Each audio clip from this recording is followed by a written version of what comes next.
Hello guys, welcome to English education students. आज हम पढ़ने वाले हैं क्लास 10th हिस्ट्री, जिसका नाम है चैप्टर का the rise of nationalism in Europe. Important chapter है, काफ़ी लेंथी चैप्टर है।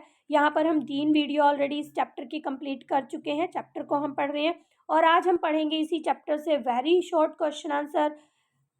ज्योग्राफी और इकोनॉमिक्स के भी कुछ चैप्टर हम कंप्लीट कर चुके हैं, क्वेश्चन आंसर भी सभी कंप्लीट कर लिए हैं। अगर आपने वो वीडियोस नहीं देखी हैं तो डिस्क्रिप्शन बॉक्स में आपको लिंक मिल जाएगा, वहाँ से आप उन सभी वीडियोस को देख सकते हैं।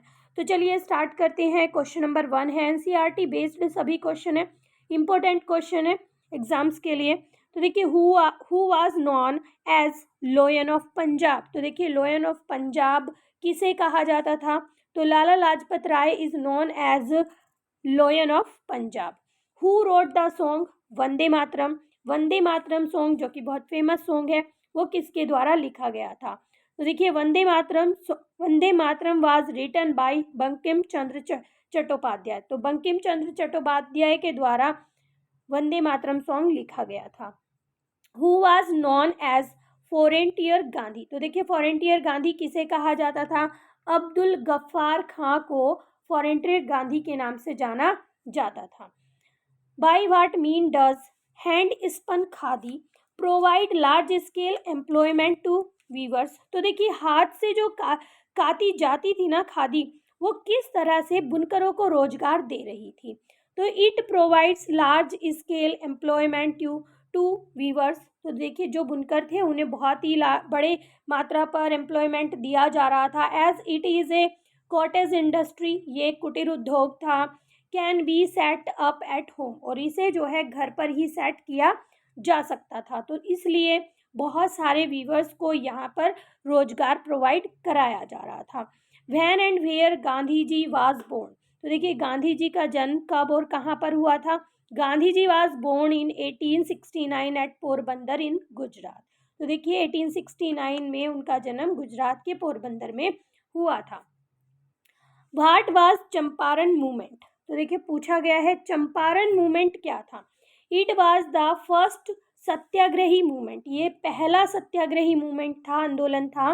दैट टुक प्लेस इन 1916, और ये कब हुआ था? 1916 में हुआ था। In which Mahatma Gandhi travel to Champaran, इसमें जो महात्मा गांधी थे वो चंपारण गए थे to inspire the indigo planters to struggle against the oppressive plantation system. तो देखिए, जो ऑप्रेसिव प्लांटेशन सिस्टम था ना, जिसके माध्यम से जो प्लांटर्स थे उन्हें दबाया जा रहा था, तो वो गए थे उन्हें प्रेरित करने के लिए कि वो स्ट्रगल करें और इसके प्रति वो आगे खड़े हों। In which city Mahatma Gandhi launched satyagraha in 1918। तो देखिए, किस शहर में पूछा गया है? 1918 में सत्याग्रह लॉन्च किया गया महात्मा गांधी के द्वारा। तो गांधी जी लॉन्च्ड सत्याग्रह इन 1980 एट अहमदाबाद। तो देखिए, उन्होंने अहमदाबाद में 1918 में सत्याग्रह आंदोलन लॉन्च किया था अगेंस्ट कॉटन मिल वर्कर्स। देखिए, who is the author of famous book Hind Swaraj. तो देखिए, बहुत ही फेमस बुक है जिसका नाम है हिंद स्वराज, उसके ऑथर कौन थे? Mahatma Gandhi. Mahatma Gandhi is the author of famous book Hind Swaraj. Hind Swaraj के ऑथर महात्मा गांधी थे। तो देखिए, who finance the defence expenditure of world war first. तो देखिए, प्रथम विश्व युद्ध में किसने रक्षा व्यय को फाइनेंस्ड किया था? तो देखिए, वार was financed by the war loans and increases tax, custom duties were raised and income tax were introduce. तो देखिए, ये जो फर्स्ट वर्ल्ड वार हुआ, इसमें जो खर्च आया, इसको पूरा करने के लिए क्या किया गया कि जो टैक्स थे उन्हें बढ़ा दिया गया, लोन लिया गया, और जो कस्टम ड्यूटीज़ थी उन्हें बढ़ा दिया गया, इनकम टैक्स को बढ़ा दिया गया, ये सब चीज़ें लागू कर दी गई। What was the reason for calling of the non cooperation movement. तो देखिए, नॉन कॉरपोरेशन मूवमेंट को बंद करने का कारण क्या था? Due to Chauri Chaura violent incident, Gandhi ji called off non cooperation movement in 1922। तो देखिए, 1922 में जो चोरी चोरा एक हिंसक घटना हुई थी, इसकी वजह से गांधी जी ने नॉन कॉरपोरेशन मूवमेंट को बंद कर दिया था। Why did Mahatma Gandhi join Khilafat issue? तो देखिए महात्मा गांधी ने खलीफत इशू को क्यों ज्वाइन किया? Mahatma Gandhi now felt the need to launch a more broad based movement in India. तो देखिए गांधी जी को लगा कि अब जो है छोटे छोटे आंदोलन करने से काम नहीं चलेगा, बहुत सारे और बड़े स्केल पर जो मूवमेंट्स हैं, आंदोलन है, वो करने पड़ेंगे। But he was certain that no such movement could be organised without bringing the Hindus and Muslims closer together. और उन्हें जो है फेल्ट हुआ, उन्हें महसूस हुआ कि ये जो मूवमेंट हैं ये कब ऑर्गेनाइज हो सकते हैं, ये हिंदू और मुस्लिम को एक साथ खड़े होकर ये इस मूवमेंट को ऑर्गेनाइज कर सकते हैं। बिना इन्हें एक साथ आए ये जो मूवमेंट था वो आगे नहीं चल सकता था। One way of doing this he felt was to taken up the Khilafat issue. और यही कारण था कि उन्होंने खलीफत इशू को टेकअप किया। नेक्स्ट क्वेश्चन है, why were people in rural areas angry with Britisher? तो देखिए ब्रिटिशर से जो रूरल एरियाज में रहने वाले लोग थे वो क्यों नाराज थे? There was forced requirement of soldiers in rural areas. तो रूरल एरियाज में रहने वाले जो लोग थे उन्हें जबरन सोल्जर बनाया जा रहा था, आर्मी में भर्ती किया जा रहा था, क्रॉप्स फेल्ड हो गई थी और जो है स्टोरेज होने लगा था फूड का, और साथ ही साथ जो इन्फ्लुएंजा नाम की बीमारी थी वो बहुत ज़्यादा फैल गई थी। और ये सब होने की वजह से ये सब होने की वजह से जो विलेजर्स थे, रूरल एरिया में रहने वाले लोग थे ना, वो इफेक्टेड हो रहे थे। तो इसलिए वो ब्रिटिशर से बहुत ज़्यादा एंग्री होते हैं। Why were people in rural areas angry with britisher? ये क्वेश्चन आपका रिपीट हो गया है। आगे देखते हैं, एक्सप्लेन द खिलाफत मूवमेंट। तो खिलाफत मूवमेंट को एक्सप्लेन करना है। Turkey was defeated in world war first and there were rumors that a harsh peace treaty was going to be imposed on Ottoman Empire। तो देखिए फर्स्ट वर्ल्ड वार में क्या हुआ, वर्ल्ड वार में जो तुर्की था उसकी हार हो गई और जो अफवाहें थी वो ऐसी चल रही थी कि यहाँ शांति संधि होने वाली है ओटोमन एम्पायर को हटाने के लिए। The spiritual head of Islamic world, अब जो ये ओटोमन एम्पायर थे वो कौन थे? वो स्पिरिचुअल हेड थे इस्लामिक वर्ल्ड के। To defend the Khalifa temporal power as Khilafat committee was formed in Mumbai. तो देखिए ये जो खलीफास थे, खलीफा को डिफेंड करने के लिए, अपने स्पिरिचुअल हेड को डिफेंड करने के लिए, बचाने के लिए खिलाफत नाम का एक कमेटी बनाई गई, एक संस्था बनाई गई बॉम्बे में। तो ये था आपका खिलाफत movement. Who lead the peasant movement during the non cooperation movement? तो देखिए नॉन कॉरपोरेशन मूवमेंट के दौरान कौन, इस पीजेंट का जो मूवमेंट था, जो किसान थे, उनके साथ कौन खड़ा होता है, कौन लीड करता है उन्हें? बाबा रामचंद्र लीड। तो देखिए बाबा रामचंद्र थे, वो लीड करते हैं पीजेंट्स को नॉन कॉरपोरेशन मूवमेंट में। Who led the Awadh peasants during the non cooperation movement? तो देखिए नॉन कॉरपोरेशन मूवमेंट के दौरान कौन अवध के जो किसान थे उन्हें लीड करता है? Baba Ramchandra lead the Awadh peasants during the non cooperation movement. तो देखिए नॉन कॉरपोरेशन मूवमेंट के दौरान जो बाबा रामचंद्र थे वो अवध के जो किसान थे उन्हें लीड करते हैं। हु वाज द सन्यासी leader of Awadh peasants? Simple है, यह भी हमने पढ़ा है। तो देखिए वो थे बाबा रामचंद्र। आगे नेक्स्ट क्वेश्चन पढ़ते हैं, why was Simon commission rejected in India? तो देखिए साइमन कमीशन को रिजेक्ट क्यों किया गया इंडिया में? The problem was that the commission did not have a single Indian member. तो देखिए कमीशन में सबसे ज़्यादा प्रॉब्लम क्या थी कि कोई भी इंडियन मेंबर नहीं था, दे वर ऑल ब्रिटिश। तो देखिए वो सभी कौन थे? ब्रिटिशर थे, इसलिए उसे जो है रिजेक्ट कर दिया गया इंडिया में। What resolution was passed at Calcutta session of Congress in September 1920? तो देखिए सितंबर 1920 में कलकत्ता अधिवेशन में कौन सा प्रस्ताव पारित हुआ? At the Calcutta session of the Congress in September 1920, Gandhi ji convinced other leader of the need to start non-corporation movement in support of खिलाफत as well as स्वराज। तो देखिए यहाँ पर जो गांधी जी हैं वो दूसरे लीडर्स के से कहते हैं, उन्हें कन्विंस करते हैं कि ज़रूरत है नॉन कॉरपोरेशन मूवमेंट की भी, खिलाफत के साथ साथ खिलाफत को सपोर्ट करने के लिए दूसरे मूवमेंट्स की भी ज़रूरत है, जैसे कि नॉन कॉरपोरेशन मूवमेंट की और स्वराज की, इन सभी मूवमेंट्स की भी ज़रूरत है।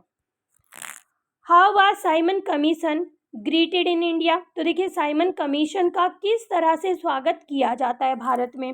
When Simon commission arrived in India, जब साइमन कमीशन भारत आया इन 1928, he was greeted with A slogan. तो देखिए नारों के साथ उसका स्वागत किया गया, और नारे क्या थे?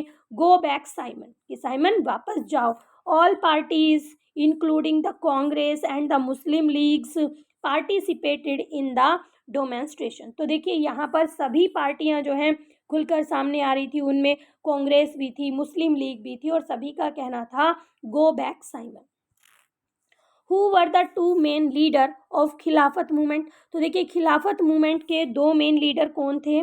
दोनों भाई थे, एक का नाम था मोहम्मद अली और दूसरे का नाम था शौकत अली। इन्होंने ही खिलाफत मूवमेंट को स्टार्ट किया था। Who was the writer of folklore of southern India. तो देखिए इसके राइटर का नाम हमें बताना है। दक्षिण अफ्रीका के लोकगीत नाम की जो एक बुक थी, उसके राइटर का क्या नाम था? तो इसका नाम था Natesa Sastri. Natesa Sastri was the writer of folklore southern India. What was the impact of reduction of imports. तो देखिए इम्पोर्ट के रिडक्शन का क्या इम्पैक्ट होता है? एज द बाइकआउट होता है बहिष्कार। Movement spread and people begin discarding imported clothes and wearing only Indian ones. Production of Indian textile mills and handlooms went up. तो देखिए हैंडलूम मीन्स होता है हथकरघा।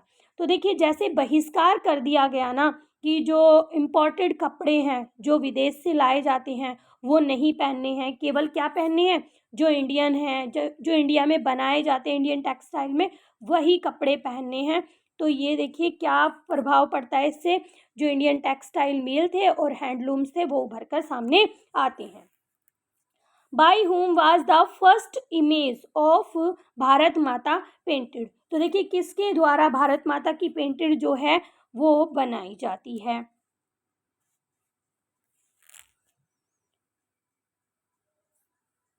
अभिनंद्रनाथ Tagore pioneer the Bengal school of art painted the first image of Bharat Mata. तो देखिए Bengal school of art के जो प्रणेता थे उनका नाम था अवनींद्रनाथ टैगोर। उन्होंने जो है भारत माता की इमेज को पेंट किया था।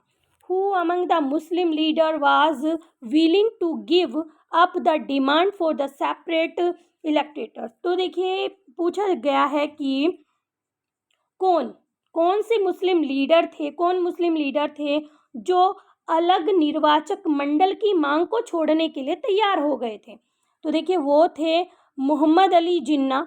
मोहम्मद अली जिन्ना के बारे में बताया गया है, Mohammad Ali Jinnah was willing to give up the demand for the separate electorates if Muslim were assured reserved seat in the Central Assembly and representation in proportion to population in the Muslim dominated Bengal and Punjab. तो देखिए उनका simple सा फंडा था। जो मोहम्मद अली जिन्ना थे वो क्या चाहते थे? अलग निर्वाचक मंडल की वो मांग छोड़ना चाहते थे, लेकिन कब? यदि उन्हें मुसलमानों को विधानसभा में आरक्षित सीटें मिले और जो मुस्लिम बहुल बंगाल है और पंजाब है उसमें प्रतिनिधित्व का आश्वासन मिल जाए, तो वो जो है जो मांग उन्होंने रखी थी कि अलग से उनका निर्वाचक मंडल हो, तो उसे वो छोड़ने के लिए इस शर्त पर तैयार थे। तो वो कौन थे? मोहम्मद अली जिन्ना थे। In what way women participated in CDM। तो देखिए CDM में वुमेन्स ने किस तरह से पार्टिसिपेट किया?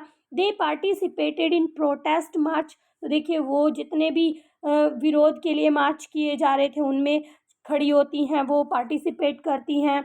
नमक बनाती हैं, और तो और वो जो क्लॉथ और लिक्विड कहा गया है यहाँ पर, जो अल्कोहल बनती थी, शराब बनती थी, उनकी शॉप थी, उनके ऊपर उन्होंने धरना देना शुरू किया।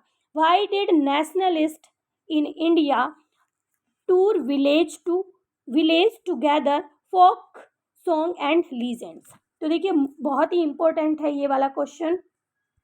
भारत में राष्ट्रवादियों ने लोकगीतों और किंवदंतियों को इकट्ठा करने के लिए गांव में दौरा करना क्यों शुरू किया?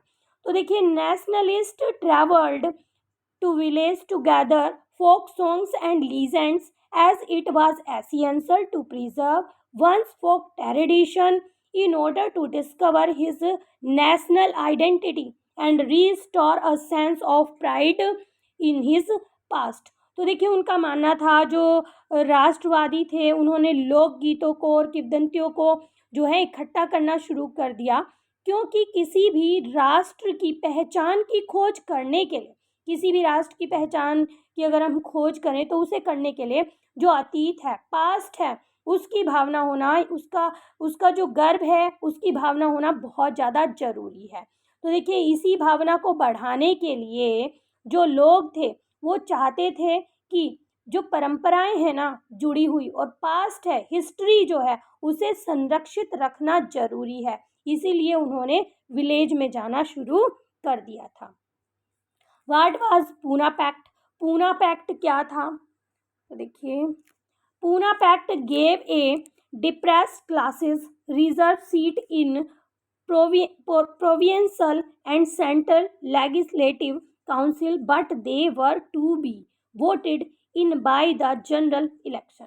तो देखिए पूना पैक्ट में जो दलित थे उन्हें क्या कर दिया, उन्हें प्रांतीय और केंद्रीय विधान परिषदों में सीट दे दी गई।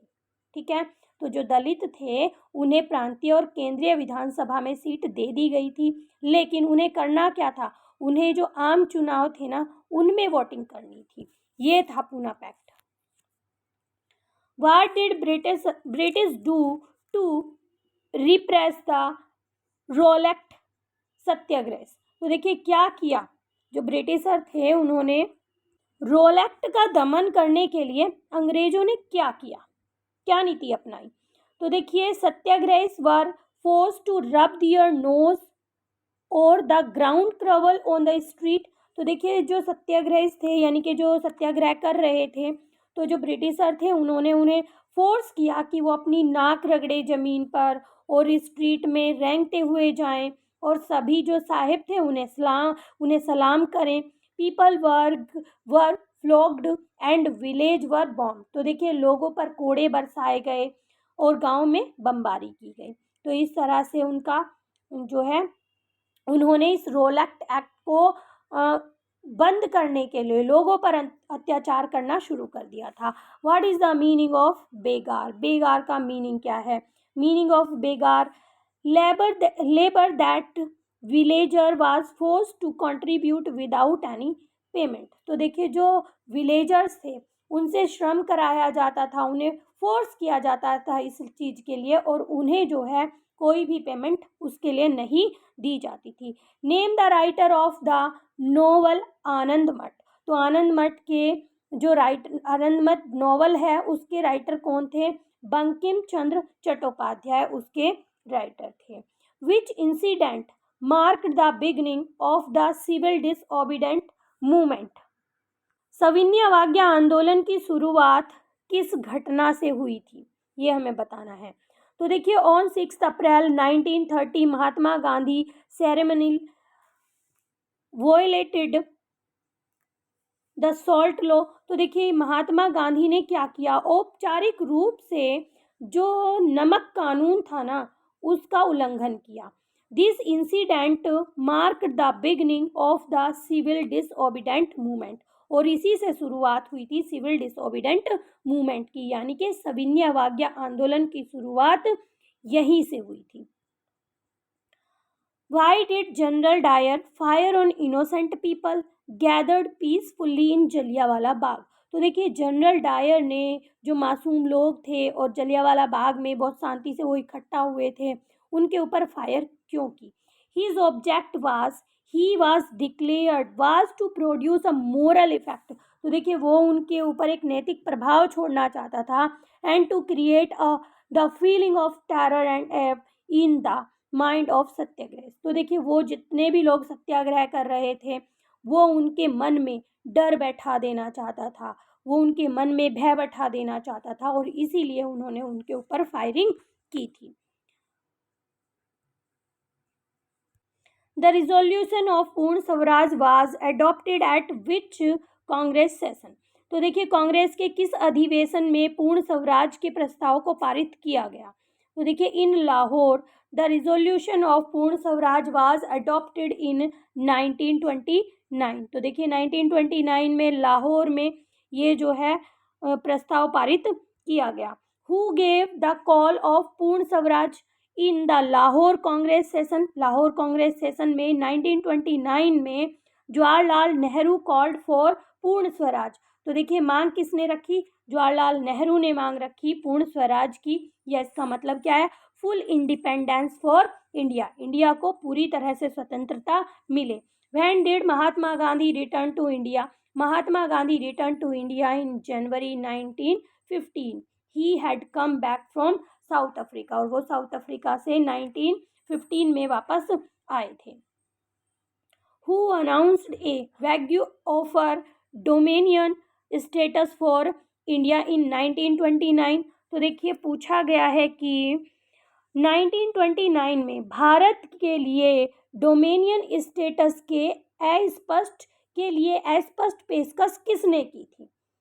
ठीक है, तो वो थे वायसराय लॉर्ड इरविन।